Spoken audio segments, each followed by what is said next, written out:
Hi families, இன்னைக்கு கதை வாங்க பார்க்கலாம். எங்கள் குடும்பம் ஒரு பெரிய கூட்டு குடும்பம். ஊரிலேயே ஒழுக்கத்திற்கும் மரியாதைக்கும் பெயர் பெற்ற படித்த குடும்பம்.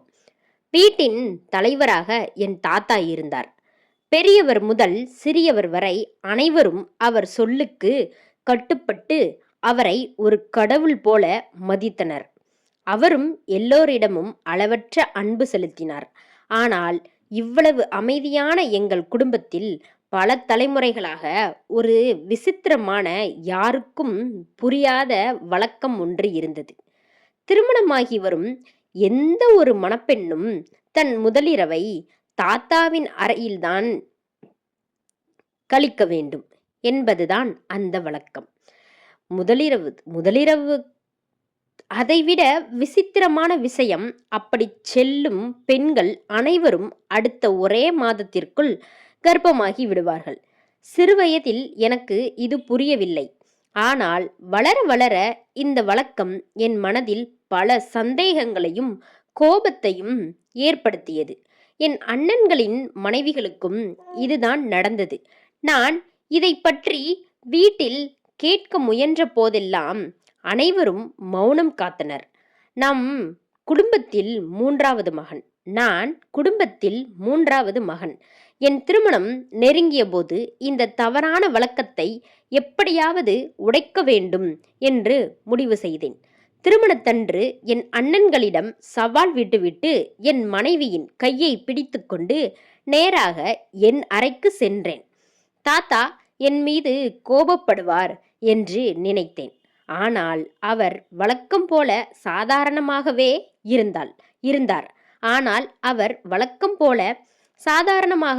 இருந்தார். ஆனால் காலம் எங்களுக்கு ஒரு சோதனையை வைத்தது. திருமணமாகி 2 வருடங்கள் ஆகியும் எங்களுக்கு குழந்தை பிறக்கவில்லை. மருத்துவ பரிசோதனைகள் அனைத்தும் சரியாக இருந்தும் எந்த பயனும் இல்லை. நீ அன்று தவறு செய்து விட்டாய், இப்போது வாழ்நாள் முழுக்க குழந்தைக்காக ஏங்குவாய் என்று என் அண்ணன்கள் அடிக்கடி என்னை குத்திக் காட்டினர். என் மனைவியும் சமூகத்தின் பேச்சுக்களால் கடும் மன அழுத்தத்திற்கு ஆளானாள்.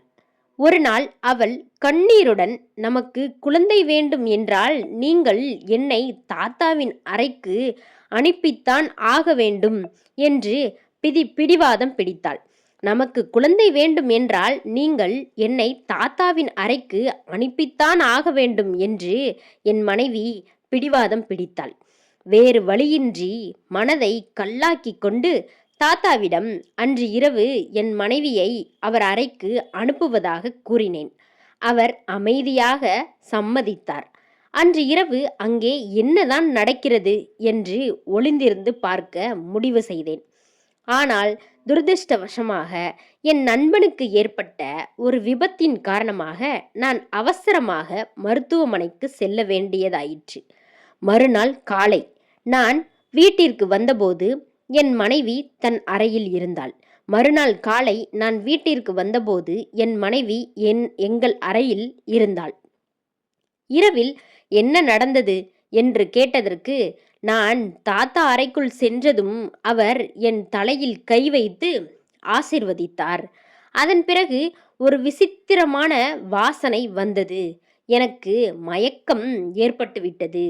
காலையில் விழித்து பார்த்தபோது நான் படுக்கையில் இருந்தேன். தாத்தா சோபாவில் அமர்ந்து செய்தித்தாள் படித்து கொண்டிருந்தார் என்றாள். என் சந்தேகம் மேலும் வலுத்தது. சிறிது காலத்திற்கு பிறகு அடுத்த மாதமே அவள் கர்ப்பமானாள். நிம்மதியை விட சந்தேகம் என்ற தீதான் அதிகமாக எரிந்தது. சில மாதங்களில் எங்களுக்கு ஒரு அழகான ஆண் குழந்தை பிறந்தது. தாத்தா எல்லோரையும் விட அந்த குழந்தையை கண்டு மட்டற்ற மகிழ்ச்சி அடைந்தார். ஆனால் என் சந்தேக புத்தி குழந்தைக்கு டிஎன்ஏ சோதனை செய்ய தூண்டியது. யாருக்கும் தெரியாமல் குழந்தையை மருத்துவமனைக்கு அழைத்து சென்று சோதனை செய்தேன். முடிவுகள் வர 3 நாட்கள் ஆகும் என்றார்கள். அந்த 3 நாட்களும் நரகமாக நகர்ந்தன. முடிவு நெகட்டிவாக வந்தால் என்ன செய்வது என்ற பயத்திலேயே என் இரத்த அழுத்தம் அதிகமாகி சிகிச்சை பிரிவில் அனுமதிக்கப்படும் நிலைக்கு சென்றேன். எப்படியோ அறிக்கையை பெற்று வீட்டிற்கு வந்தேன். ஆனால் அதை திறந்து பார்க்கும் தைரியம் என்னிடம் வரவில்லை. ஆனால் அதை திறந்து பார்க்கும் தைரியம் எனக்கு வரவில்லை. அதை என் அலுவலக மேஜையில் வைத்தேன். ஆனால் அடுத்தடுத்து சில நாட்கள் வேலைப்பளுவில் அதை கவனிக்காமல் விட்டுவிட அந்த அறிக்கை எங்கு சென்றது என்றே தெரியாமல் தொலைந்து போனது.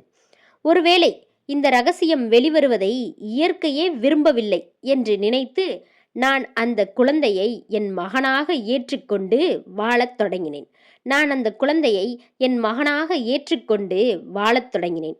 மேலும் 2 வருடங்கள் கழிந்தன. இந்த முறை நான் என் மனைவியை தாத்தாவின் அறைக்கு அனுப்பவே இல்லை. ஆனால் அவள் மீண்டும் கர்ப்பமானாள். இப்போது எனக்கு மிகப்பெரிய குழப்பம் வந்தது.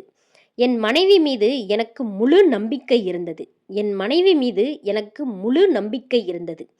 அப்படியானால் முதல் முறை ஏன் குழந்தை பிறக்கவில்லை? இந்த முறை எப்படி சாத்தியமானது? இம்முறை என் மூத்த மகனை அழைத்து கொண்டு மீண்டும் மருத்துவமனைக்கு சென்று DNA பரிசோதனை செய்தேன். அறிக்கையை பார்த்த எனக்கு பேரதிர்ச்சி. ஆம், அந்த குழந்தை 100% என்னுடையதுதான். அந்த அறிக்கையை கண்டு பார்த்த எனக்கு பேரதிர்ச்சி. ஆம், அந்த குழந்தை 100% என்னுடைய குழந்தைதான். அப்படியென்றால் என் அண்ணன்களின் குழந்தைகளும் அவர்களுடையது தானே? தாத்தாவின் அறையில் அப்படி என்னதான் நடக்கிறது? இந்த உண்மை எனக்கு தெரிந்தே ஆக வேண்டும் என்று முடிவு செய்தேன். ஏனெனில் இப்போது என் தம்பியின் திருமணம் நிச்சயமாகி இருந்தது. தம்பியின் திருமணத்தன்று நான் ஒரு பொய் சொல்லிவிட்டு வீட்டிலிருந்து வெளியேறுவது போல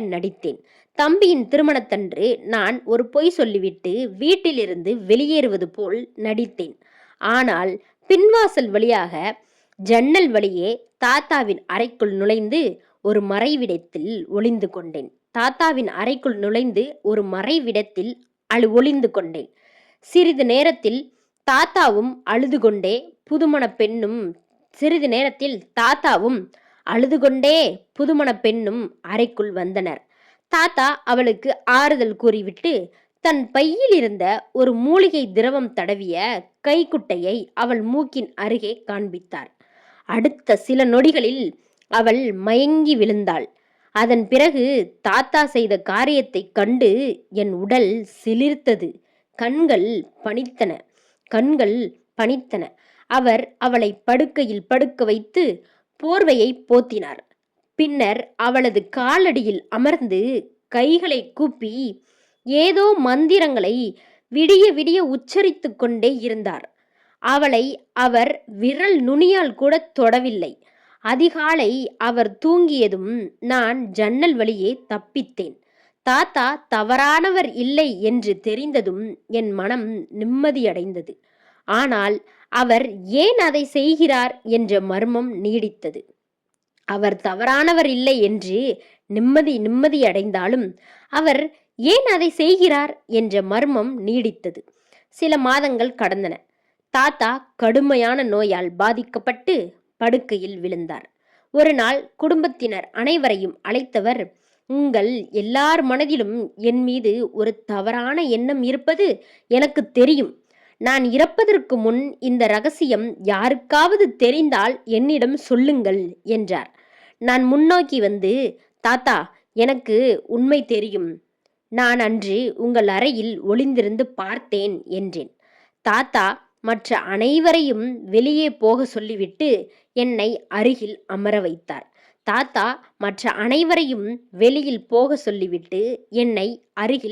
வைத்தார். மகனே, நீ 7வது தலைமுறை.